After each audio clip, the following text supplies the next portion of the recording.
কুমিল্লার পাইকারি বাজারে পেঁয়াজ, রসুন, আদা এবং আলুর দাম কমলেও তার প্রভাব পড়ছে না খুচরা বাজারে। খুচরা বাজারে কেজিতে 10 থেকে 15 টাকা বেড়ে বিক্রি হচ্ছে পণ্য। এ নিয়ে আরও জানাতে কুমিল্লার চক বাজার থেকে যুক্ত হচ্ছেন মাসুদ আলম। মাসুদ, পেঁয়াজ, আলু, আদা এই পণ্যগুলো পাইকারিতে কেমন দামে বিক্রি হচ্ছে জানাবেন এবং একই সাথে জানাবেন খুচরা পর্যায়ে দামের পার্থক্য কেমন দেখছেন।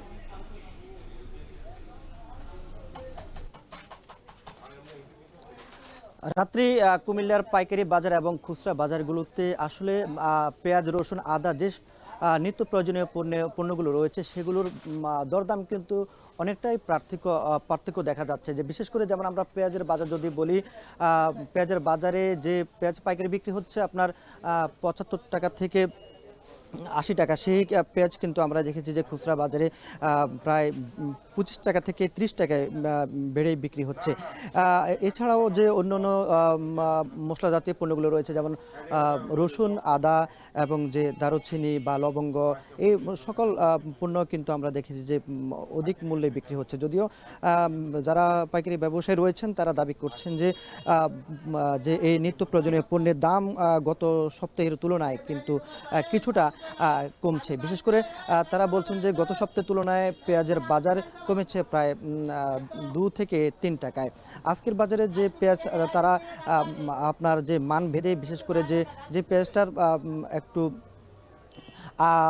আপনার মানের ক্ষেত্রে একটু খারাপ, সেটি বিক্রি হচ্ছে ৬০ থেকে ৬৫ টাকা। যেগুলো ভালো মানের পেঁয়াজ সেগুলো বিক্রি হচ্ছে ৭০ থেকে ৭৫ টাকা। কিন্তু আমরা দেখেছি যে খুচরা বাজারগুলোতে এই পেঁয়াজে বিক্রি হচ্ছে আপনার ৯০ টাকা, ৯৫ টাকা, আবার ভালো পেঁয়াজ যেগুলো বিক্রি হচ্ছে ১০০-১১০ টাকায় বিক্রি হচ্ছে। একই সঙ্গে আমরা দেখেছি যে রসুন যেটি আমদানিকৃত যে রসুনগুলো সেগুলো বিক্রি হচ্ছে আপনার ৯৫ টাকা, ১৯৫ টাকা থেকে ২০০ টাকায়, এবং দেশি রসুন বিক্রি হচ্ছে ২২০ টাকায়। কিন্তু পাইকারি বাজারে এই রসুনের প্রায় আপনার কেজিতে ৫০ টাকার মতো কমেছে। তবে সেটার প্রভাবও কিন্তু আমরা দেখিনি রসুনের ক্ষেত্রে। সে সঙ্গে আদার দামও কিন্তু কমেছে এখানকার পাইকারি ব্যবসায়ীরা দাবি করছেন। কিন্তু আমরা পাশে যে খুচরা বাজারগুলো রয়েছে সেগুলোর বাজারও কিন্তু কমে নেই। একই সঙ্গে আপনার আলুর দামও কিন্তু কমেছে বলে আসলে পাইকারি ব্যবসায়ীরা আমাদেরকে বলছেন। তবে খুচরা বাজারে এখনও পুরাতন আলু বিক্রি হচ্ছে ৭০-৭৫ টাকা এবং নতুন আলু বিক্রি হচ্ছে প্রায় ৯০ টাকা দরে। তবে পেঁয়াজের বাজারের ক্ষেত্রে একটা আশানুরূপ তথ্য দিয়েছেন। তারা আমাদেরকে বলছেন যে দেশি পেঁয়াজ এখনো পর্যন্ত কুমিল্লার বাজারগুলোতে আসেনি, তবে দেশি পেঁয়াজ ওঠা শুরু করলে বাজার দাম আরও কমতে পারে বলে এমনটা জানিয়েছেন। তো রাত্রি ছিল সবশেষ কুমিল্লা থেকে।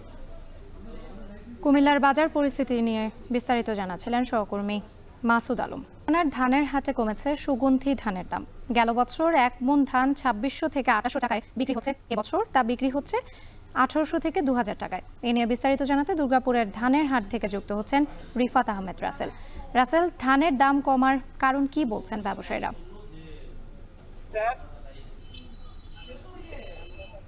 রাত্রি আপনি শুরুতে যে কথাটি বললেন, আসলে এই নেত্রকোনা এই ধান উৎপাদনের একটি জেলা। সারা বছরই কিন্তু এখানে বছরে প্রায় ৩টি ফসল উৎপাদন হয়।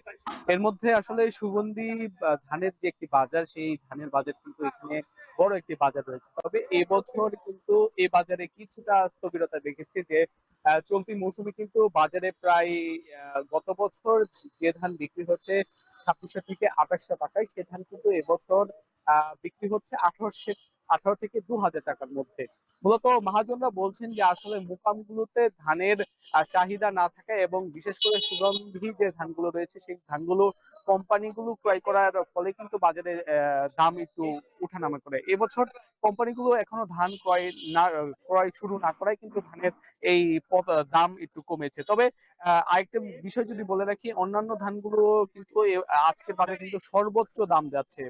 মূলত আজকে চিকন ধান বিক্রি হচ্ছে ১৫০০ থেকে ১৮০০ টাকায় এবং মোটা ধান কিন্তু বিক্রি হচ্ছে ১৩০০ টাকায়। এখানের যারা মহাজন আছে তারা বলছেন যে এখন পর্যন্ত এই বাজারে কিন্তু আজকে ধানের বাজার সর্বোচ্চ রয়েছে। মূলত এই ধানের বাজার বৃদ্ধির অন্যতম কারণ হচ্ছে যে জানেন আসলে এবছর অক্টোবরের আকস্মিক বন্যায় কিন্তু আমনের যে ধান, সেই ধানে কিন্তু ব্যাপক ক্ষতি হয়েছে, যার ফলে এই যে ধানের সংকট, সেই সংকটের কারণে কিন্তু বাজারে যে চাহিদা, সেই চাহিদা পূরণ করতে কিন্তু এবছর একটু ধানের দাম বৃদ্ধি পেয়েছে। বলা যায় যে আগামী ১ থেকে আরো ১.৫ মাস এই বাজারে ধানের যে দাম, সেই দাম এরকমই থাকবে। তবে যদি সুগন্ধি যে বাজারটি রয়েছে, যারা কৃষক রয়েছে, যেহেতু গত বছর এই ধানের দাম ভালো ছিল, সে আশায় কিন্তু এবছরও অনেক কৃষক নেত্রকোনার ধানের হাট বাজার থেকে যুক্ত ছিলেন সহকর্মী রিফাত আহমেদ রাসেল।